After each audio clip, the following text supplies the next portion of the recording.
वाकई में हम जान सकते हैं कि हमारे पिछले जन्म में हमारा जन्म कैसे और कहाँ हुआ था? क्या हम यह जान सकते हैं कि हमने पिछले जन्म में कौन कौन से कर्म किए थे? क्या हमारे कर्म अच्छे थे या बुरे?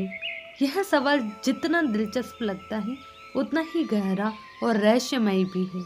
इसका जवाब है हाँ, हम ये जान सकते हैं। हिंदू धर्म के पवित्र ग्रंथों और पुराणों में इस बात का स्पष्ट उल्लेख है कि हम अपने पिछले जन्म के कर्मों को समझ सकते हैं और यह भी जान सकते हैं कि हमारा जन्म कहाँ और कैसे हुआ था।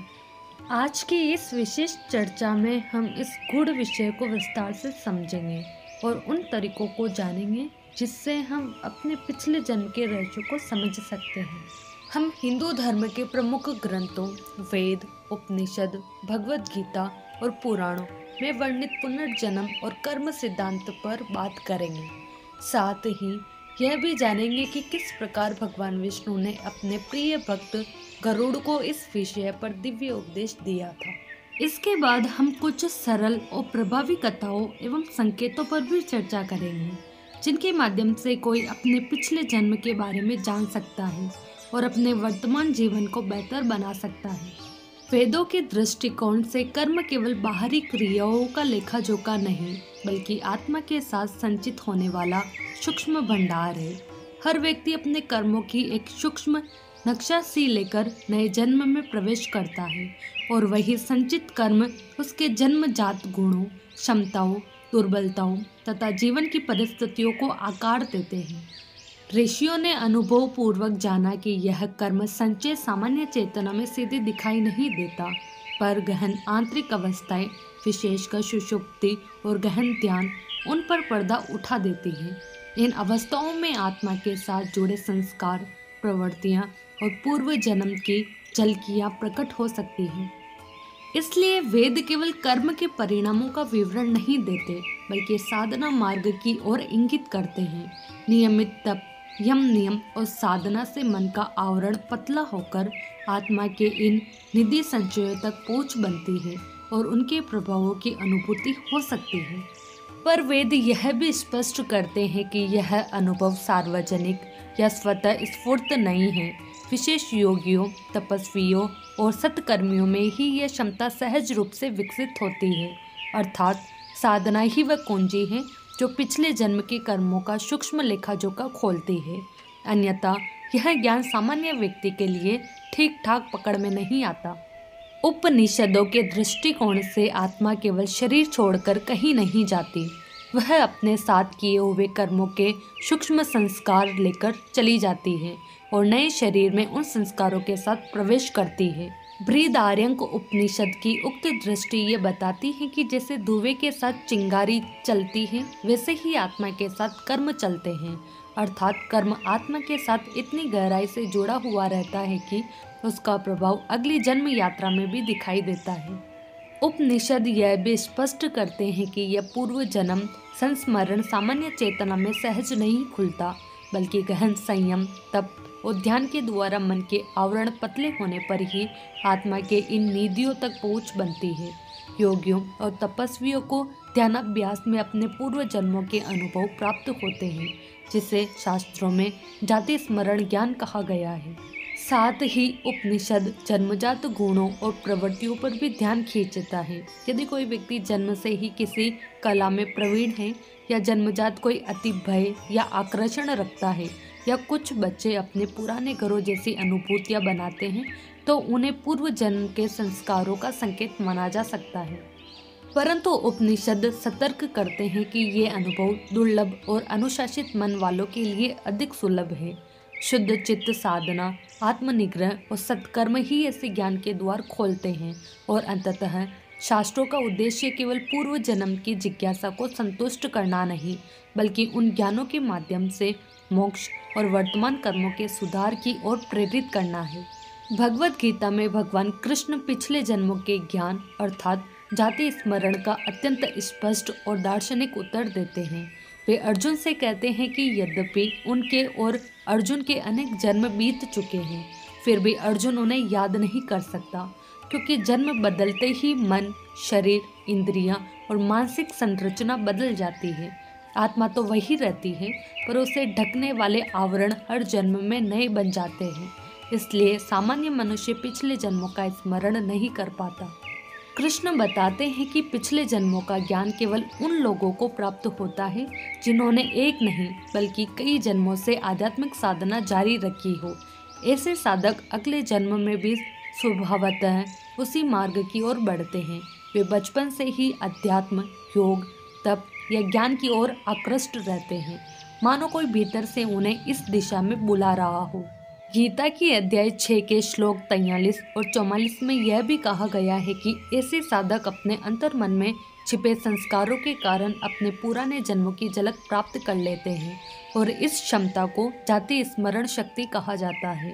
गीता यह भी संकेत देती है कि यह शक्ति साधारण जिज्ञासा से नहीं बल्कि अनेक जन्मों की साधना, शुद्धता, संयम और आध्यात्मिक उन्नति का परिणाम होती है।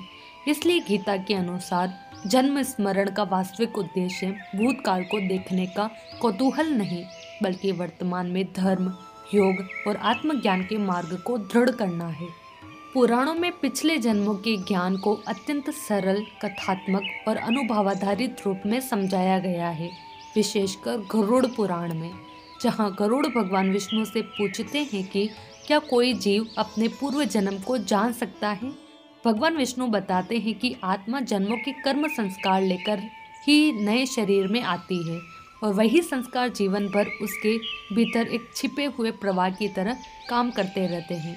मनुष्य उन्हें पूरी चेतना में तो नहीं देख पाता, पर 3 प्रमुख संकेतों के माध्यम से उनकी झलक अवश्य मिल सकती है। पहला संकेत है जन्मजात गुण। यदि कोई बालक बिना सीखे ही संगीत, युद्ध कला, नृत्य, गणित या योग में कौशल दिखता है तो यह पुराणों के अनुसार पिछले जन्म का अभ्यास होता है, जो वर्तमान जन्म में भी सहज रूप से प्रकट होता है। दूसरा संकेत जीवन में आने वाली बार बार कठिनाइयाँ हैं। कुछ समस्याएं जैसे जन्मजात बीमारी, परिवारगत तनाव या किसी विशेष प्रकार की बाधा पुराणों के अनुसार प्रारब्ध कर्म का परिणाम होती है, जो पिछले जन्म से ही निश्चित हो चुके होते हैं और व्यक्ति को इस जन्म में भोगने पड़ते हैं। तीसरा संकेत है किसी व्यक्ति या स्थान से गहरा अनजाना जुड़ाव।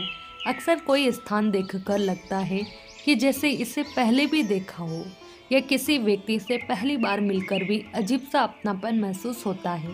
पुराण इसे पूर्व जन्म का अधूरा संस्कार बताते हैं, जो नए जन्म में फिर से उभर आता है। इस प्रकार पुराण बताते हैं कि पिछले जन्म का ज्ञान किसी चमत्कार का नहीं बल्कि आत्मा पर लगे संस्कारों का स्वाभाविक परिणाम है, जो हमारे जीवन, प्रतिभा, संबंधों और अनुभवों में सूक्ष्म रूप से प्रकट होता रहता है। शास्त्रों का मत है कि सामान्य मनुष्य भले ही अपने पिछले जन्म को स्पष्ट रूप से याद न कर पाए, लेकिन उसके जीवन में कई सूक्ष्म संकेत ऐसे होते हैं जो पूर्व जन्म के कर्मों और संस्कारों की ओर इशारा करते हैं। चाणक्य नीति कहती है कि किसी व्यक्ति के जन्मजात स्वभाव, गुणों और प्रवृत्तियों को देखकर उसके संस्कारों का अनुमान लगाया जा सकता है। यहाँ तक कि कुछ बच्चे जन्म से ही अत्यधिक शांत, आक्रामक, दयालु या ज्ञान प्रवृत्त होते हैं, जो पिछले जन्मों के मानसिक संस्कारों का परिणाम माना जाता है।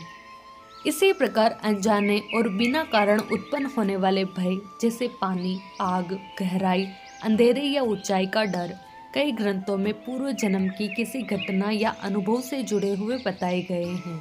असाधारण प्रतिभा भी ऐसा ही संकेत है।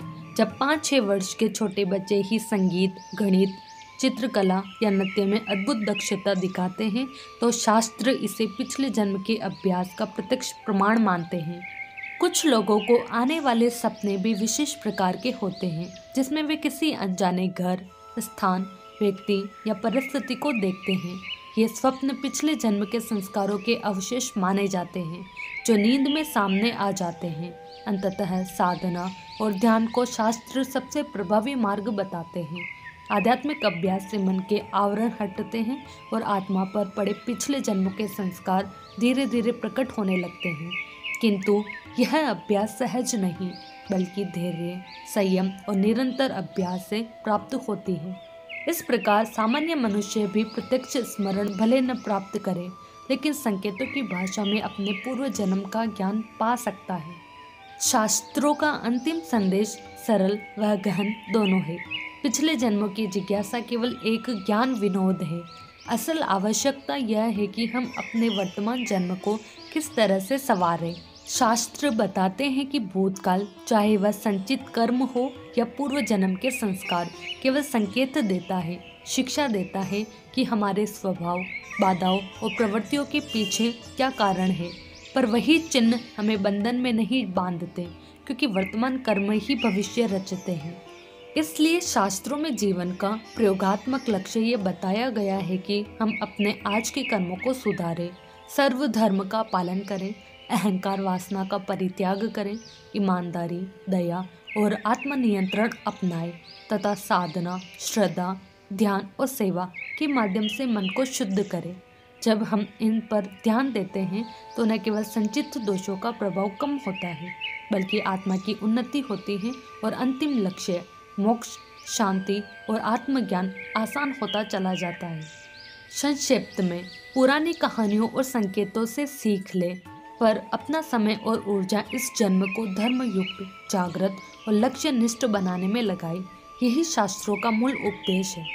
तो शास्त्र हमें सिखाते हैं कि पिछले जन्म को जानना महत्वपूर्ण है, लेकिन उससे भी महत्वपूर्ण है अपने वर्तमान जन्म को दिव्य और श्रेष्ठ बनाना, क्योंकि वर्तमान कर्म भविष्य बदल देते हैं और भूतकाल सिर्फ संकेत देता है। यदि यह वीडियो आपको पसंद आया हो तो वीडियो को लाइक करें, शेयर करें और हमारे चैनल को सब्सक्राइब करना न भूलें।